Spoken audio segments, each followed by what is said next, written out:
This is definitely a SSANGYONG or some kind of derivative. Look at this gearbox, look at it. It's just all over the place. You just don't know what to do with it.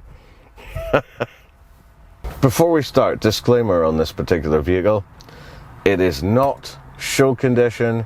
It's not fancy. It's not even been cleaned. It's been lived in. And I'm looking for more stuff like this. I'm looking for owners that have lived in cars, and I want to see them as they normally run them.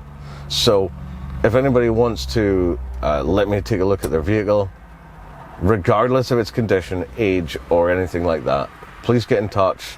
I'd be delighted to do it. Okay, on with the video. Well, the weather's pathetic today. It's raining, unlike yesterday. Yesterday was too hot. Anyway, speaking of rough and ready filming in the rain, why don't we take a look at this rather rough and ready looking DAEWOO Musso. Or is it a SSANGYONG? I can't figure it out. Let's take a closer look. It may have DAEWOO badges all over it, but we've got Mercedes and SSANGYONG to thank for this lovely monstrosity.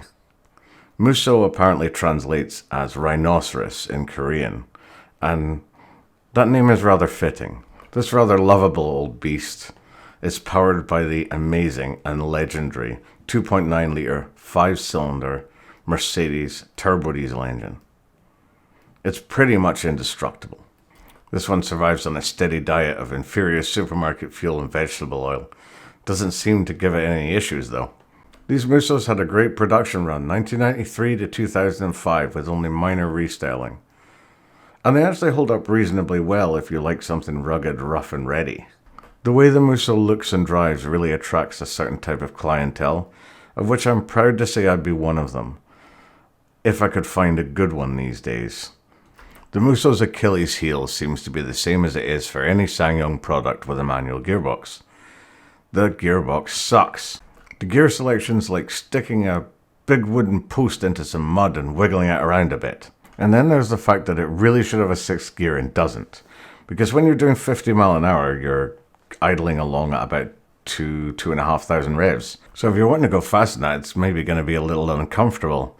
You'll certainly have to put it all the way up the rev range to do it. I'm hoping to find a good use for one of these big British engines at some point, but I'm going to have to find a gearbox that can marry to it that makes it practical. The first sign the owner of this car has decided to make a few tweaks is the fact that it has a boost gauge on the dash. The turbo's been upped and the timing's been advanced. It's also had what's called the mini lift kit. It's a rugged workhorse used every day. It has that proud, unashamedly dirty appearance. You know, the kind of thing that you like to see on a workman's overalls. You don't like to see a perfectly clean pair, you know they haven't done any work then. I've said it before and I'll say it again. I love the lived-in feel to a car. That it obviously has history, that people use it every day, that it tells a story, that it has a life all of its own.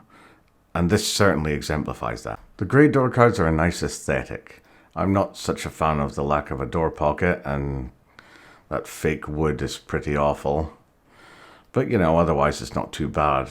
I think the door handle could certainly use some chrome or silver, just something a bit different to make it stand out.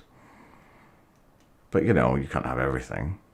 The matching grey leather interior is wonderful to sit in. It's very comfortable. The stuff lying around in the footwells gives it a sort of homely feel. Something unusual about these back seats. They are a 50-50 split, not a 60-40, which you'd expect. It probably makes things a little bit uncomfortable for the person in the middle with the lap belt.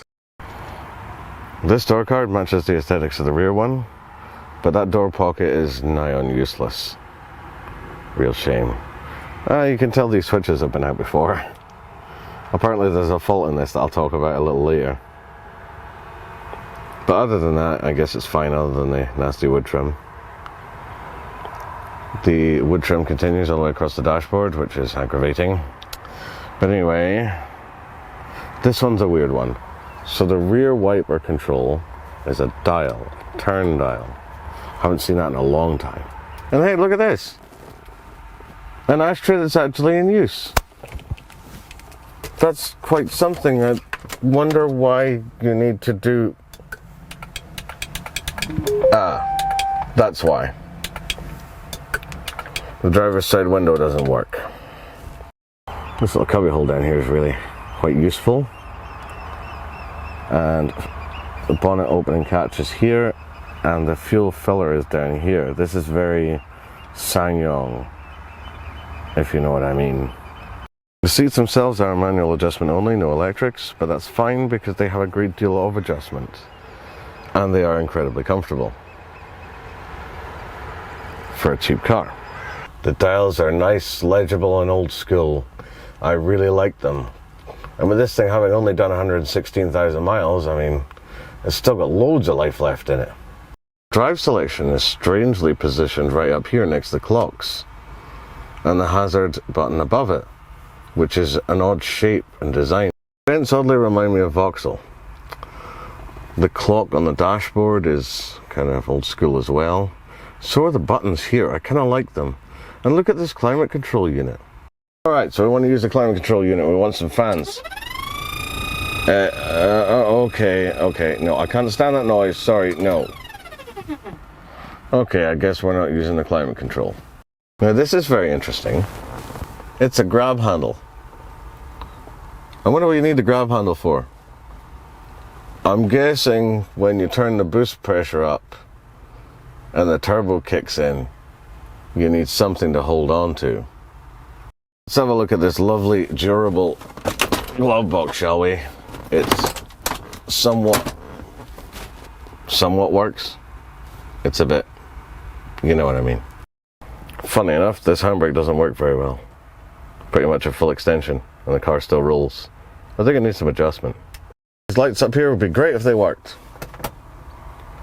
They don't work. Oh, this side works. This side works, it's okay. At least one works. This thing's just the right height for me to just climb on into, but watch your head when you come in. So, let's see what this rough and ready monster sounds like when it starts. Ooh, you can hear a bit of the turbo there. Anyway, make sure my seatbelt is on.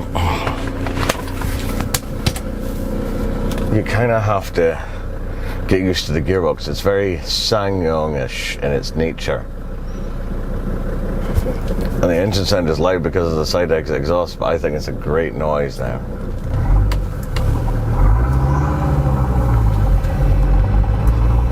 She might be loud, but in a good way. Another interesting thing to point out is the windscreen has a very strange slope and it's quite small, but it doesn't affect your viewing ability whatsoever. The side windows are a good size. You could have a better back window, possibly. You'll notice the gearbox is a little agricultural, but I think it's just my time with the Rhodius. I'm quite used to the way that works now. Now, considering the boost is turned down on the turbo, this thing actually has quite a turn of speed on it.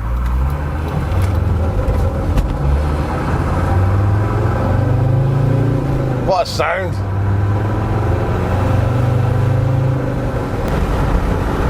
On the road itself, it's actually pretty smooth. It irons out most of the potholes and the worst bits, and it keeps you straight. It's not too bouncy either, which is good. And when you hitch a big trailer to the back of this thing, the back end doesn't just drop down like it's some kind of cheap car. You know, it sits rock solid even with a big weight on the back. The longer I spend with this Musso, the more I actually like it. It's rough and ready, yes. It's not as refined as modern cars, I would say, in the slightest, but it kind of gives it a charm all of its own. Now, if you ask me, on long distance journeys, I don't really mind the excessive engine noise in this, but other people might, so that is a point to note. You could put a quieter exhaust system on it or something like that. But I don't know, I think it just adds to the feel, you know, it adds to the experience. Apparently these engines are very tunable.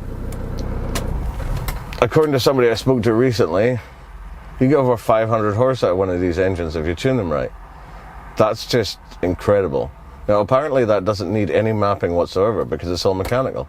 It's all about what upgrades you put under there and how you tweak them manually without electronics, which, I mean, that's unheard of in today's modern age. Now, I've missed having a rough and ready car that you don't worry too much about when you're slinging filth into it, or if you're going to have something messy in the car, you know? And that's what this owner uses this for. It's this rough and ready vehicle. It's practical, that he can do anything with, and doesn't have to worry about if there's any damage. And I think there's something slightly endearing about that, you know? I miss having rough and ready cars. Most of my stuff just now all has to be prim and proper for the kind of work I do, and they all have to be cleaned regularly and they have to be spotless. And I miss just having a car that stuff just doesn't work in, you know? The fact that the front electric window doesn't work on this is a bit annoying, but it kind of reminds me of cars of old I used to buy for a couple of £100, and I used to go to and from work in and stuff like that, and I really miss that in some ways. Living with the problems, living with the difficulties. I may have spent the last few days pulling trailers with this thing, but that's far from the end of its life. I think this thing's going to go on for quite a bit longer yet. When I talked about the Passat B5 being indestructible, I don't think this is far off the same kind of legendary status. I had some good fun with this Musso. Hopefully you enjoyed this video. If you did, like and subscribe, and check out some of our upcoming content. I've got a whole mix, a plethora of different stuff coming up.